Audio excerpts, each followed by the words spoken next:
നമ്പറുകൾ കുറെ കൊടുത്തിട്ടുണ്ടല്ലോ, അപ്പൊ എന്തിന്റെയൊക്കെയാണ് നമ്പറുകൾ കൊടുത്തിട്ടുള്ളതെന്ന് പറഞ്ഞു. നമുക്ക് ശരിക്കും പറഞ്ഞ കുറെ നമ്പേഴ്സ് ആണ്. എന്താണെന്ന് വെച്ച് കഴിഞ്ഞാൽ നമ്മള് പീഡിയാട്രിക് ജിഎംസിക്ക് വിളിച്ച് ചോദിക്കും. അപ്പൊ നമുക്ക് നാളെ ഉണ്ടോ, ക്ലിനിക്കുണ്ടോ, എത്ര മണിക്ക് വരണം, അത് ചോദിക്കാനായിട്ട് നോക്കുന്ന ഒരു നമ്പറുണ്ട്.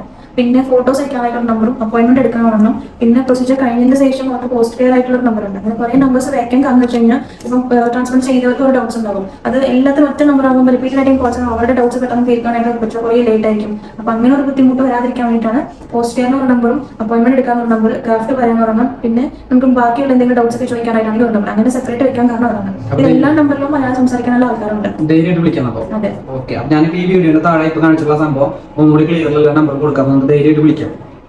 ഇങ്ങനെ ഡൗട്ട് പറയുമ്പോ വരുന്ന ആൾക്കാർ കൺസൾട്ട് ചെയ്യുന്നത് ഡോക്ടർ അല്ലേ? ഡോക്ടർക്ക് അങ്ങനത്തെ ഒരു പ്രശ്നമില്ല, അതുകൂടി ഒന്ന് പറഞ്ഞേക്കാം. അവർക്ക് ഡൗട്ട് വന്നിട്ട് നമുക്ക് സംസാരിച്ചാൽ അറിയോ? അപ്പൊ ഡോക്ടറാണ് സംസാരിക്കുന്നത്, ആരാണ് കൺസൾട്ട് ചെയ്യുന്നത് പറഞ്ഞത്? ഞാനാണ് കൺസൾട്ട് ചെയ്യുന്നത്. ഇപ്പൊ മലയാളം നന്നായിട്ട് പറയുന്നുണ്ട്, ആ ഡൗട്ട് എന്തായാലും മാറി. അപ്പൊ ഞങ്ങൾ പറയുന്ന മലയാളം നമുക്ക് എന്തായാലും നമ്മൾ പറയുന്നത് ഡോക്ടർക്ക് നന്നായിട്ട് അറിയുകയും ചെയ്യും, ഡോക്ടർ പറയുന്ന മലയാളം നമുക്ക് നന്നായി മനസ്സിലാവുകയും ചെയ്യും. അപ്പൊ അങ്ങനെ ഒരു പ്രശ്നമില്ല. അപ്പൊ നമുക്ക് ധൈര്യമായിട്ട് നമ്മുടെ ഫോട്ടോസ് ഒക്കെ അയച്ചു കഴിഞ്ഞാൽ നമുക്ക് എൻക്വയറി വരുമ്പോൾ നമുക്കുള്ള കാര്യങ്ങളൊക്കെ നേരിട്ട് ചെയ്യാനുള്ള എല്ലാ ഫെസിലിറ്റീസും ഇപ്പോൾ ഉഷാറാക്കിയിട്ടാണ് ഡോക്ടർ പറയുന്നത്. ഓക്കെ.